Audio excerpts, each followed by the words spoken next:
ድምጽ በምታወጡ ጊዜ ወይም ዜማዎችን ስትጫወቱ ጉሮሯችሁን ያማችኋል? በምን ምክንያት እንደሚያማችሁና እንደዚህ አይነት ችግር እንዳይከሰት ዳግመኛ ምን ማድረግ እንዳለባችሁ በዚህ ቪዲዮ እንመለከታለን። አዳዲሶች ሰብስክራይብ አድርጉ። የዩቲዩብ ቤተሰቦች እናንተ ቪዲዮዎችን ለብዙ ሰዎች እንድታጋሩ በዚህ አጋጣሚ እጠይቃችኋለሁ። ላይክ አድርጋችሁ ቪዲዮን ጀምሩት።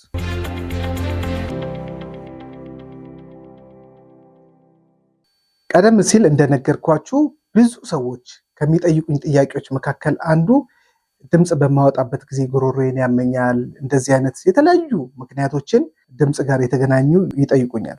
አብዛኞቹ ግን ችግሮች የሚመጡት የድምጽ ሬንጅን ወይም ደግሞ ቮካል ሬንጅን ካለማወቅ የተነሳ ነው የሚመጣው። ቮካል ሬንጅን አለማወቅ በጣም ብዙ ሰፊ ችግሮች ይፈጥራል። ምንድን ነው ቮካል ሬንጅን ማወቅ ማለት ምን ማለት ነው የሚለውን እስኪ ልንገራችሁ።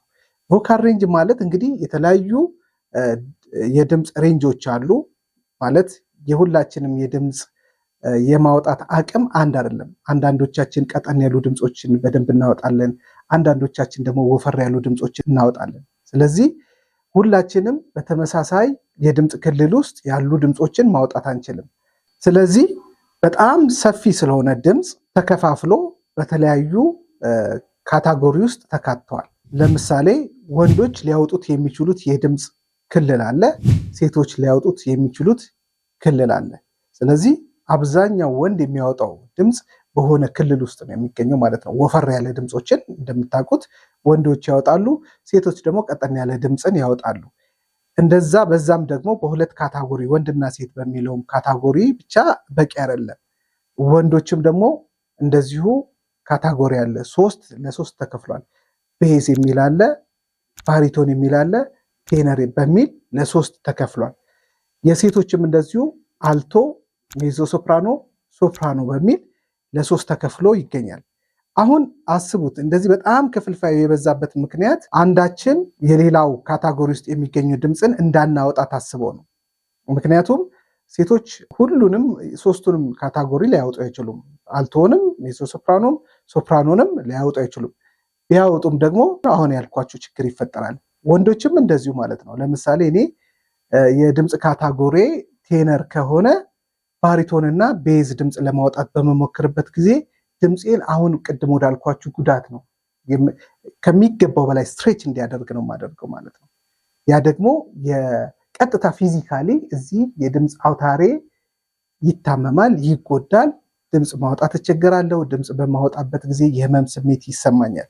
ስለዚህ ምን ማወቅ አለብን? የኛ የድምፅ ሬንጃችን የት ክልል ውስጥ ነው የሚገኘው የሚለውን ማወቅ ይኖርብናል። ይህንን ደግሞ እንዴት እናውቃለን የሚል ጥያቄ ይመጣል። ይህንን ለማወቅ መጀመሪያ የሙዚቃ ባለሙያ በአጠገባችን ቢኖር እሱ በደንብ የኛን የድምፅ ሬንጅ ብዙ ጊዜ አሰርቱን አለማምዶን የትኛው የድምፅ ሬንጅ ውስጥ እንደሚገኝ ሊነግረን ይችላል። ቀለል እንዲላችሁ ግን አንድ የሰራሁት ቪዲዮ አለ። አሁን እዚህ ጋር ሊንኩን ታገኛላችሁ።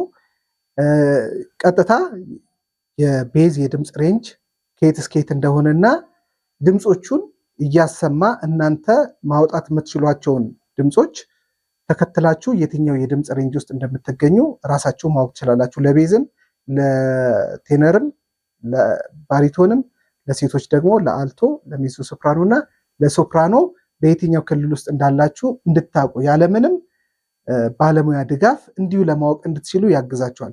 እዚህ ጋር ግን አንድ ነገር ማስመር የምፈልገው በአንድ ጊዜ ዝም ብሎ አንድ ሰው ተነስቶ በቃ የሆኑ ድምፆችን ስላወጣ ብቻ እዚህኛው የድምፅ ካታጎሪ ውስጥ ነው ማለትም አይቻልም፣ እኛም ልንል አንችልም። ምክንያቱም በይበልጥ ስፔሻሊ ጀማሪ ከሆናችሁ ገና ድምፃችሁ ያልተከፈተ ስለሆነ ይህንን ለማለት ይቸግራል። የተለያዩ ጊዜ ድምፃችሁን በማሰራት ምን በማለት ድምፃችሁ እየተከፈተ ሲመጣ ልካችሁ ይታወቃል ያኔ። ስለዚህ ስፔሻሊ ጀማሪ ለሆናችሁ ሰዎች የምነግረው ነገር ምንድነው፣ በአንዴ ይህንን ነገር ለማወቅ ትቸገራላችሁ። ምክንያቱም አንዳንድ ሰዎች እዚህኛው የድምፅ ክልል ውስጥ ነኝ ይሉና ከተወሰነ ጊዜ በኋላ አረ ይህንን ድምፅ እኮ ማውጣት ትችላለሁ እዚህ ካታጎሪ ውስጥ ነኝ ይላሉ። ወይም ደግሞ እዚህ ካታጎሪ ውስጥ ነው ለማለት የሚታዩ ነገሮች አሉ። ድምፁን ስላወጣ ነው ብቻ አይደለም። ይህንን በሌላ ቪዲዮ ሰራላችሁ፣ አሪፍ ነው የሚሆነው። በሌላ ቪዲዮ ሰራላችኋለሁ። እሺ፣ የድምፅ ሬንጃችንን ባለማወቃችን ምን አይነት ጉዳት ይመጣል ያለን እንደሆነ ያው ቀደም ሲል እንደነገርኳችሁ የድምፅ አውታሮቻችን ከሚገባው በላይ እንዲወጠሩ ጫና እንዲያድርባቸው ይሆናል። ይሄ ደግሞ ቀጥታ ድምፅ ስናወጣ ያመናል ማለት ነው። በአብዛኛው ለዚህ ችግር ምክንያት የሚሆነው የተለያዩ መዝሙሮችን ወይ ዜማዎችን እንሰማለን፣ የሌሎች ሰዎች የምንወዳቸውን። ከዛ ከነሱ ጋር ያንን እኩል ለማለት እንሞክራለን። የኛና የነሱ የድምፅ ሬንጅ ሊለያይ ስለሚችል በነሱ ሬንጅ ውስጥ እኛን ራሳችንን ከተን ለመስራት ስንሞክር አሁን ቅድም ያልኳችሁ ችግር ይፈጠራል። ስለዚህ የድምፅ ሬንጃችንን ቀድመን ካወቅን በዛ ሬንጅ ውስጥ ያሉ ሰዎችን ብቻ የነሱን ዜማዎች ብቻ እየመረጥን እንሰራለን። ወይም ደግሞ ያንን ዜማ የነሱን ዜማ በእኛ የድምፅ ሬንጅ ውስጥ በሚገኙ ድምፆች ማለት ትራንስፖዝ አድርገነው እንሰራለን ማለት ነው። ስለዚህ በአብዛኛው ትራንስፖዝ የምናደርገው ለእኛ የድምፅ ሬንጅ የሚስማማውን ድምፅ ለመፈለግ ነው። ስለዚህ ካወቅነው አንቸገርም ማለት ነው።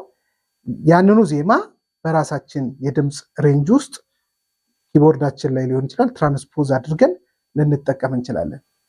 እሺ ይህንን ማወቃችን ምን አይነት ጥቅም ያስገኝልናል የሚለውን ነገር ደግሞ ስንመለከት የድምፅ ሬንጃችንን ስናቅ አንደኛ ካለማወቃችን የተነሳ የሚመጡ ጉዳቶችን እንቀንሳለን። ሁለተኛ ከሙዚቃ መሳሪያ ጋር ተጣጥመን መስራት እንችላለን። ሬንጃችንን እናውቃለን፣ በዛ ሬንጅ ውስጥ ሆነን እንሰራለን። ከሙዚቃ መሳሪያ ከሚጫወት ሰው ጋርም ደግሞ በደንብ እንግባባለን። ምክንያቱም ሬንጃችንን ስለምንነግረው ያ ሬንጃችን የኛ ምናችን ነው፣ ልካችን ነው፣ ሳይዛችን ነው ማለት ነው። ለምሳሌ ልብስ ስንገዛ ምን እናደርጋለን? እንለካለን። ወይ ደግሞ ካወቅነው ለኔ ላርጅ ነው ኤክሴል ነው እንዲህ እያለን ጫማም 39 ቁጥር 40 ቁጥር ነው እያለን ነግረን ልካችንን እንደምናገኝ ሁሉ መሳሪያ የሚጫወትልንም ሰው እኛ የትኛው የድምፅ ሬንጅ ክልል ውስጥ እንደምንገኝ ካወቀ በቀላሉ ለእኛ ሙዚቃ መጫወት ማቀናበርም ከሆነ ስቱዲዮ ውስጥም ለሚሰራ ሰው አይቸገርም፣ ቀለል እናደርግለታለን። ሌላው እንደምታውቁት በአብዛኛው ኳየር ውስጥ ሲዘመር የተለያየ የድምፅ ሬንጅ ያላቸው ሰዎች በተለያየ ምድብ ውስጥ ሆነው ባክግራውንድ ወይም ደግሞ ከኋላ ሆነው ያጅባሉ። አጃቢዎችን ካወቋችሁ ወይም ደግሞ ኳየር ውስጥ የሚሰራ መዝሙር ላይ ብዙ ጊዜ ትከታተላላችሁ። ስለዚህ ቤዝ የሆኑ ድምፅ ያላቸው ሰዎች ያንን ፓርት ነው የሚሰሩት። አልቶ ያላቸው ድምፅ ሬንጅ ያላቸው ደግሞ በአልቶ ይሰራሉ። ቴነርም እንደዚህ። ስድስቱም የድምፅ ሬንጅ ውስጥ ያሉ ሰዎች የራሳቸውን የድምፅ ሬንጅ ስለሚያውቁ በዛ ካታጎሪ ውስጥ ሆነው የተሰጣቸውን ፓርት ይሰራሉ። ስለዚህ የድምፅ ሬንጃችሁን በባለሙያ እገዛ ወይም ደግሞ ቀደም ሲል የጠቆምኳችሁን ይህንን ቪዲዮ ተመልክታችሁ ለማወቅ ትችላላችሁ። በማወቅም ደግሞ የሚገኙትን ጥቅም ማግኘት ትችላላችሁ። በዚህ ረገድ ሌላ ተጨማሪ ቪዲዮ እንድሰራ ያልገባችሁ ነገር ካለ ግልጽ እንዳደርግላችሁ በኮመንት ቦታው ላይ ሐሳባችሁን ጻፉልኝ። ከወደዳችሁትም እንደዛው ሐሳባችሁን ግለጹልኝ። ለዛሬ በዚያ በቃው። ሌላ ቪዲዮ ደግሞ በቀጣይ ይዤላችሁ ቀርባለሁ። እስከ መጨረሻው ድረስ እስካሁን ስለተከታተላችሁኝ አመሰግናለሁ። ሰላማችሁ ይብዛ። ቻው።